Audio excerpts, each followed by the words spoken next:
Il existe un bunker aux États-Unis, caché sous un hôtel de luxe, un endroit secret, construit pour survivre à une catastrophe mondiale, mais abandonné, sans jamais avoir été utilisé. Bienvenue au Greenbrier Bunker. Dans les années 1950, en pleine guerre froide, les États-Unis préparent le pire, une guerre nucléaire. Et dans ce contexte, un projet ultra secret est lancé. Construire un bunker capable d'accueillir le gouvernement américain. Sénateurs, représentants, personnel, tout doit être prêt. Et le lieu choisi est surprenant, un hôtel, le Greenbrier. En apparence, un complexe touristique haut de gamme, mais en dessous, un bunker gigantesque.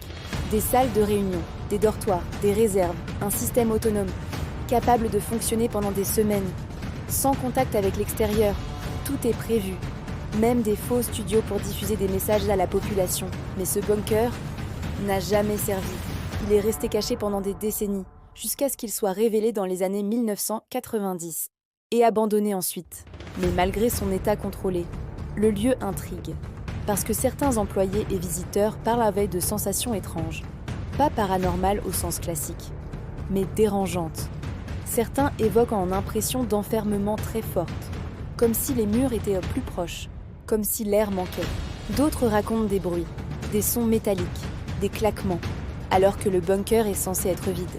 Certains parlent même d'échos étranges, comme si des sons revenaient différemment, amplifiés, déformés. Et ça crée une sensation étrange, comme si le lieu réagissait. Mais ce qui revient souvent, c'est le ressenti. Une pression, pas physique, mais mentale. Comme si le cerveau comprenait que ce lieu n'est pas fait pour être occupé normalement. Certains visiteurs disent avoir ressenti une anxiété soudaine, sans raison claire. Comme si le lieu lui-même imposait une tension, parce que ce bunker n'est pas un simple bâtiment. C'est un lieu conçu pour survivre à une fin du monde. Un endroit pensé pour fonctionner, quand tout le reste disparaît. Et ça change la perception.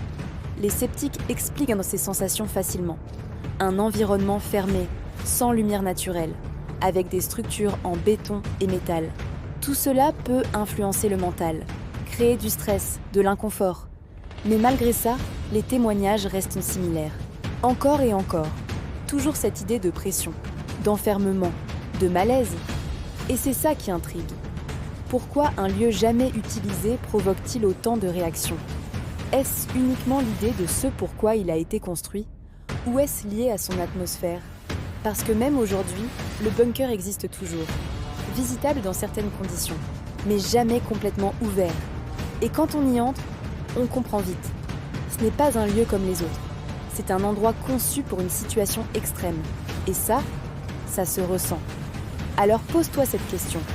Le Greenbrier Bunker est-il simplement une installation militaire abandonnée ? Ou un lieu où la peur d'un événement global a laissé une empreinte durable ? Abonne-toi pour la suite de cette série. Parce que certains lieux n'ont jamais été utilisés, mais restent chargés de ce qu'ils étaient censés accueillir. Et dis-moi en commentaire, tu pourrais vivre enfermé sous terre ?